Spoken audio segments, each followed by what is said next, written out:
नमस्ते, कसे आहात? तर आजचा दिवस सगळ्यांना सुखा समाधानाचा आणि आनंदाचा जाओ हीच महादेवाच्या चरणी प्रार्थना। आणि हे बघा, आता वाजले आहे दुपारचे 2 आणि माझी मुलं पण आहेत ना, स्कूलमध्ये गेलेली होती, नंतर घरी आली, आता घरी येऊन जेवण करत आहेत आणि इथे टीव्ही बघत आहेत। तर सकाळपासून खूप धावपळ असते माझ्या मागे, म्हणजे सकाळी उठणं, मुलांचं टिफिन वगैरे करणं, त्यांना स्कूलमध्ये पाठवणं किंवा माझ्या मुलीला पण स्कूलमध्ये नेऊन घालावं लागतं। मुलीला स्कूलमध्ये नेऊन घालणं किंवा मग घरचे जे कामे आहेत ना, गायींचे दूध काढणं किंवा दूध डेअरीकडे पण घेऊन जाणं, कारण की काय असतं, माझ्या मिस्टरांना फर्स्ट शिफ्ट, सेकंड शिफ्ट किंवा नाईट असे 3 शिफ्टांमध्ये असतं जॉब। तर मग ते जेव्हा घरी नसतात ना, तेव्हा मग दूध पण डेअरीकडे घेऊन जावं लागतं। आणि इतकं सगळं काम करून आता वाजले आहेत 2 वाजता मी फ्री झाली आहेत आणि आता साधारण 4 वाजेपर्यंत, म्हणजे 2 तास मधले जे 2 तास आहेत ना, 2 तास मस्त आराम करायचा आणि नंतर मग जी पुढची कामे आहेत, म्हणजे जी गोठ्यामधले गायींच्या गोठ्यामध्ये जी कामे आहेत ना, ती करायला पुन्हा गोठ्यामध्ये जायचं। आणि पण मग आता म्हणजे कोणी बोलत असेल, जे माझे रेग्युलर बघतात व्हिडिओ, ते बघत असेल की ते बोलत असेल की ताई तुम्हाला इतकं सगळं काम आहे, तुम्ही कशा करतात? पण मग सवय पडली आहे, तर सवय झाल्यामुळं काहीच वाटत नाहीत, खूपच इझिली आहेत। म्हणजे मी काय करते, सकाळी लवकर उठते, 6 वाजता मुलांचा टिफिन करते, त्याच्यानंतर गाईंना चारा टाकते आणि त्याच्यानंतर जे गवत आहेत ना, गवत सकाळी 6 वाजता कापून ठेवते, म्हणजे होतं। आणि हो, जर सकाळी सकाळी म्हणजे गाईंचं चाऱ्याचं जर काम सकाळी सकाळी आवरलं ना, तर मग नंतर टेन्शन राहत नाही दिवसभर, किंवा दुसऱ्या दिवशी पण टेन्शन राहत नाही। म्हणजे मी करते काय की आज सकाळी, म्हणजे आम्ही दोघं, माझे मिस्टर आणि मी, आम्ही दोघे पण जातो शेतामध्ये आणि 7 ते 8 जे ओझे आहेत ना, ते कापून आणतो आणि कापून आणल्यानंतर त्याची कुटी करतो आणि कुटी केल्याच्या नंतर ती कुटी साधारण 3 टायमाची होती, म्हणजे आज सकाळी, आज संध्याकाळी आणि उद्या सकाळी, अशा पद्धतीनं मग भरपूर जास्त कुटी करून ठेवतो। आणि जे माझे व्हिडिओ बघत आहेत ना, तर त्यांना माहित आहे की मी मुरघास पण करून ठेवलेला आहे, तर मुरघास पण वापरते, कारण की आता पावसाळा आहे, जास्त नाही वापरत आता। जेव्हा जास्त पाऊस पडतो ना, मग त्या दिवशी मुरघासच वापर करते, कारण की मग शेतामध्ये गवत कापण्यासाठी जावं लागत नाही आणि उघडं असलं बाहेर, पाऊस जर नसला ना, तर मग नंतर मी जे गवत आहेत ना, ते गवत कापून आणून नंतर गायींपुढे टाकते आणि खूप सोपं आहेत।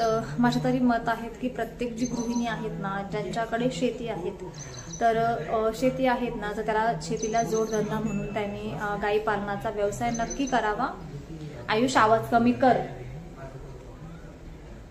आणि माझ्याकडे गायी आहेत, बकऱ्या पण आहेत आणि गावरान कोंबडी पण आहेत, पण मग मला इतकं सगळं करायला काहीच वाटत नाही, खूप सोपं आहेत।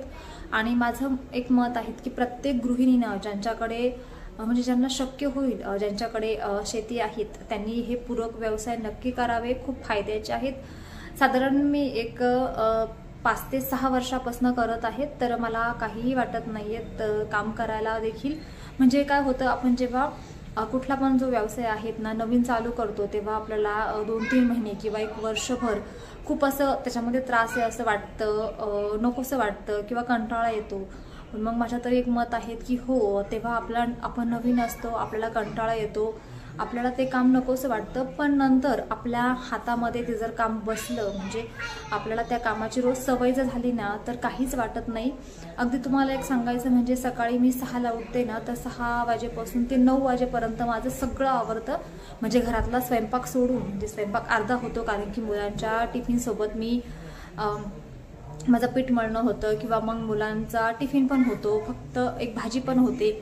आणि नंतर मग 9 वाजता गोठ्यामधून आल्याच्या नंतर मी नंतर घरामध्ये येऊन दुसरी भाजी बनवते किंवा मग राहिलेल्या पोळ्या पण बनवते।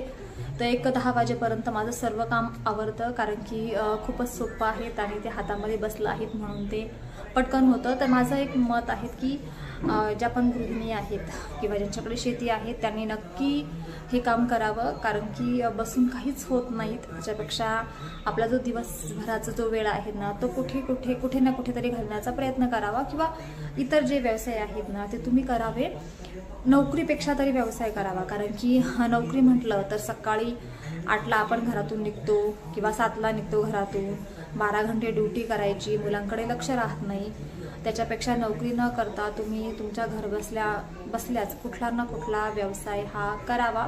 किंवा दुसरा पण एक व्यवसाय आहेत आजकाल बहुतेक यूट्यूबवरती किंवा बहुतेक मोबाईलवरती भरपूर म्हणजे ॲपवरती तुम्हाला एक माहिती दिलेली आहेत की तुम्ही घर बसल्या कुठला व्यवसाय करू शकतात। म्हणजे अगदी ज्यांच्याकडे शेती पण नाही आहेत ना, तर ते पण घरी बसल्या व्यवसाय करू शकतात। म्हणजे मेसचे जे टिफिनचे जे मुलांचे डबे आहेत ना, तर त्यांना टिफिन देणं, एक साधारण 50 का 70 रुपयाला टिफिन बनवून देणं, ते पण काम करू शकतात। किंवा घर बसल्या तुम्ही घरामध्ये आपण केसांना गजरे लावतो तर तुम्ही गजरे पण करू शकतात।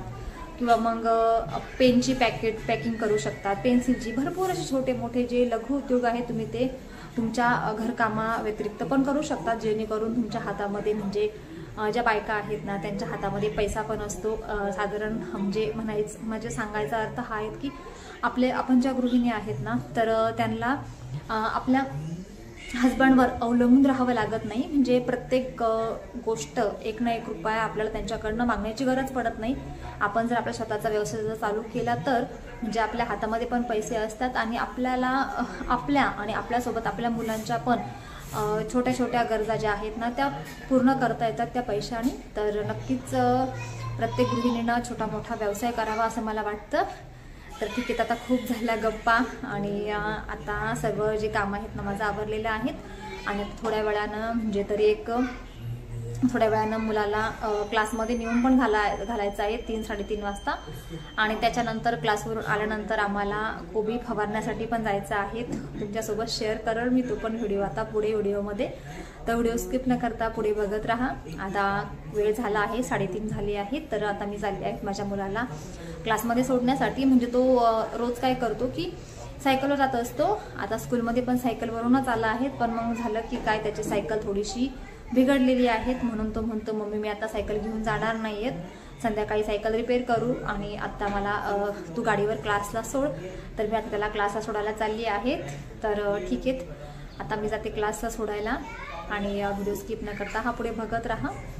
आणि हे बघा इथे मी आली आहेत शेतामध्ये आणि शेतामध्ये येऊन कोबीला फवारणी चालू आहेत। आणि तुम्ही बोलत असाल की दर व्हिडिओमध्ये फवारणीचं काम असतं, पण हो कोबीला साधारण 4 ते 5 दिवसा मिळून फवारणी ही करावीच लागते। कारण की आता काय वातावरण कसं आहे, कुठे ऊन आहे त्याच्यानंतर पाऊस पडतो, खूप सारा ऊन आणि नंतर खूप सारा पाऊस पडतो, त्याच्यामुळे त्याच्यामध्ये अळ्या होतात किंवा जे कोंब जे आहेत ना म्हणजे कंद जो आहेत ना बारीक बारीक तो पण सडतो, त्याच्यासाठी फवारणी करावी लागते। कीटकनाशक, बुरशीनाशक हे जे औषधे आहेत ना ते त्याची फवारणी कोबीवर करावी लागते, त्याच्यामुळे मग 4-5 दिवसामध्ये आम्ही इथे फवारतो अशा पद्धतीनं। आणि हे बघा आता इथे फवारण्याचं काम चालू आहेत आणि थोडंसं लवकरच घरी जावं लागणार आहे, दुपारच्या वेळेस आलो आहेत कारण की वातावरण थोडंसं चांगलं आहे, म्हणजे जास्त ऊन पण नाही आहेत, गारवा आहेत वातावरणामध्ये, त्याच्यामुळे मग दुपारच्या वेळेस इथे फवारणी करत आहेत मी। आणि हे बघा त्याच्यानंतर आम्ही इथे आली आहेत घरी, तरी साधारण घरी 5-5:30 वाजले असेल। घरी येऊन सर्व आवरलं घरामधलं पण आणि नंतर इथे गायींचे दूध काढत आहेत। आणि आज झालं काय, सर्व जे गायींचे दूध आहेत ना ते काढून झाले आणि नेमकं एक शेवटची गाय राहिली दूध काढायची तर लाईटच गेली, म्हणून मग हातानेच दूध काढत आहेत, मशीनचा वापर नाही केला मी इथे। तर हे बघा लाईट जर गेलीत ना तर खूपच कंटाळा येतो आणि बाकी गायींचे दूध काढायचे म्हटल्यावर त्या खूप राट आहेत आणि मी ही जे गाय काढत आहेत ना ही थोडीशी स्मूथ आहे, तिचं काही वाटत नाहीत, म्हणून आता मी इथे काढत आहेत। आणि त्यात बघा तिला मशीनची सवय आहेत ना त्याच्यामुळे ती काही स्थिर उभी राहत नाही, सारखी इकडे तिकडे होत आहेत, पण मग तरी पण दूध जे आहेत ना ते काढावंच लागणार आहेत, नाहीतर मग काय होतं दूध जर तिच्या सडांमध्ये जर दूध ठेवलं तर इन्फेक्शन होतं आणि तिला जो मस्टाईस जो आजार आहेत ना तो होत असतो, तर त्याच्यामुळे मग मी पूर्ण दूध काढून घेत आहे। आणि हे बघा त्याच्यानंतर इथे मी घरात आली आहेत आणि घरात हे बघा तुम्ही इथे मस्तपैकी मी असं 2 किलोचं जे लोणी आहेत ना लोणी तयार करून ठेवलेलं होतं आणि तयार लोणी जे आहेत ना ते मी आता गॅसवर गरम करत आहेत आणि ह्या लोण्यापासून मी बनवणार आहे तूप। तर या लोण्यापासून तूप बनणार आहेत, तर मी एका वेळेस 2-3 किलो असं तूप बनवत असते। तर हे बघा मी कालच हे जे लोणी आहेत ना ते काढून ठेवलं होतं आणि आता मी गॅसवर ठेवलं आहे ते गरम होण्यासाठी. आणि आता इकडे कांदा पण कापायला मी घेतलेला आहे, कारण की आता मला कांदा आणि टमाटा अशी भाजी बनवायची आहेत.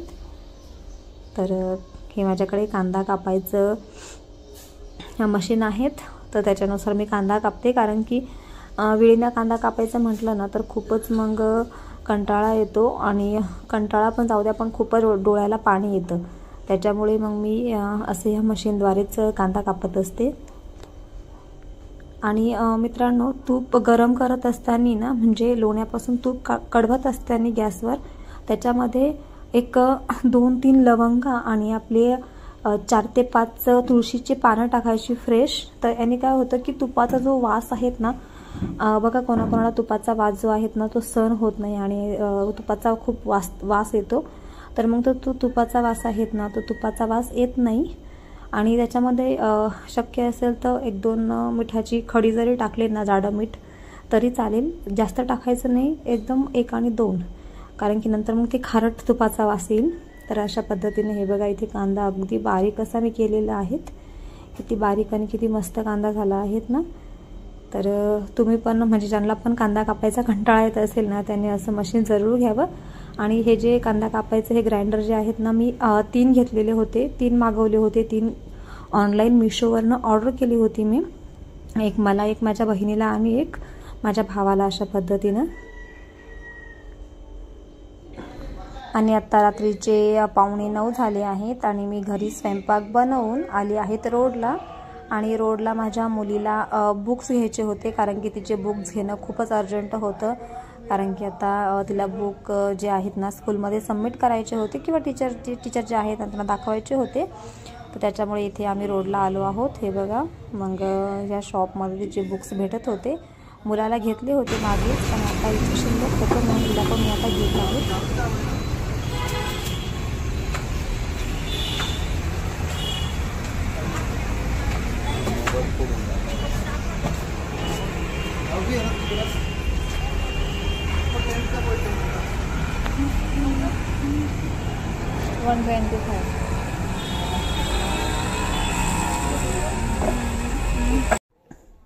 आणि आता आम्ही घरी आलो आहोत आणि घरी आल्यावरती जेवण झालं.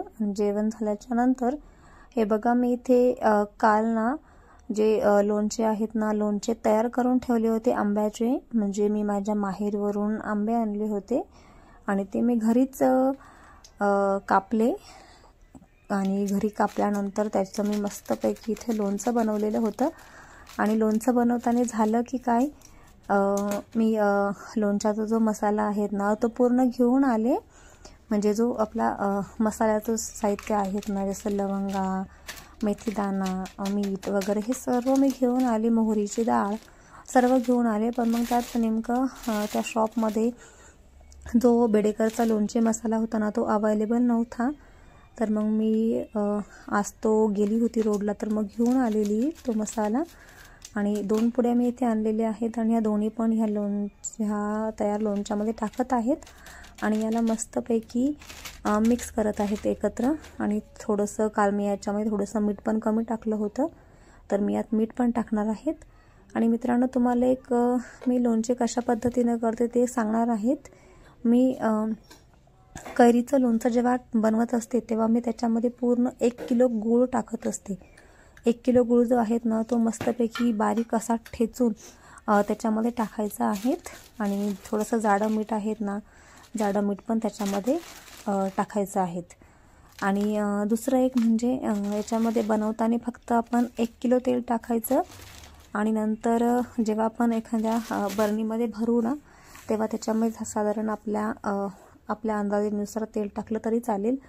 आणि हो, मी जेव्हा आपण काय करतो, लोणचं बनवलं की लगेच एका बरणीमध्ये भरत असतो, पण तसं न करता तुम्ही एका स्वच्छ अशा टपामध्ये घ्या.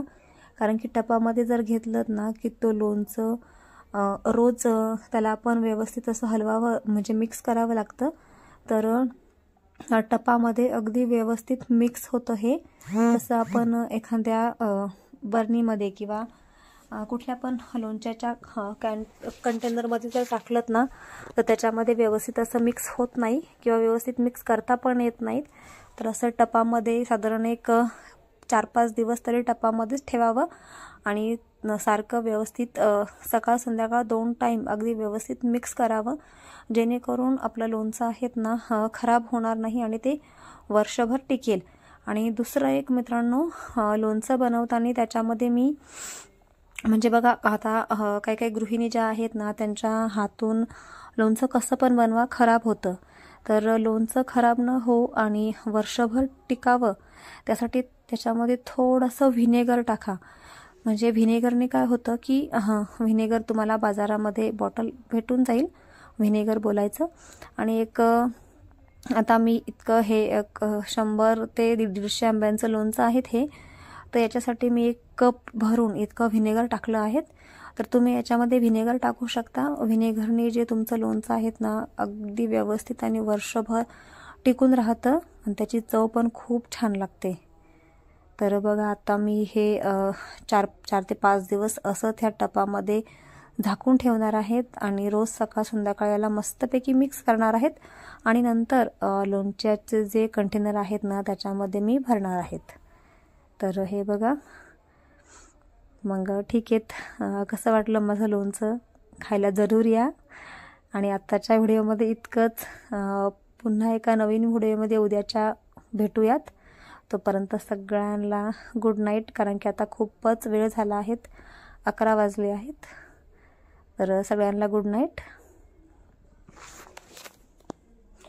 आणि माझे व्हिडिओ असेच बघत राहा.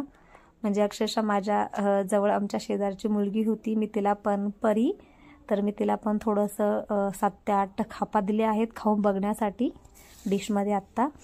मग ती घेऊन गेली. आणि हे बघा आता मी इथे झाकण ठेवत आहे त्याच्यावर मस्त. आणि झाकण ठेवून त्याच्यावर एक कपडा टाकायचा, कारण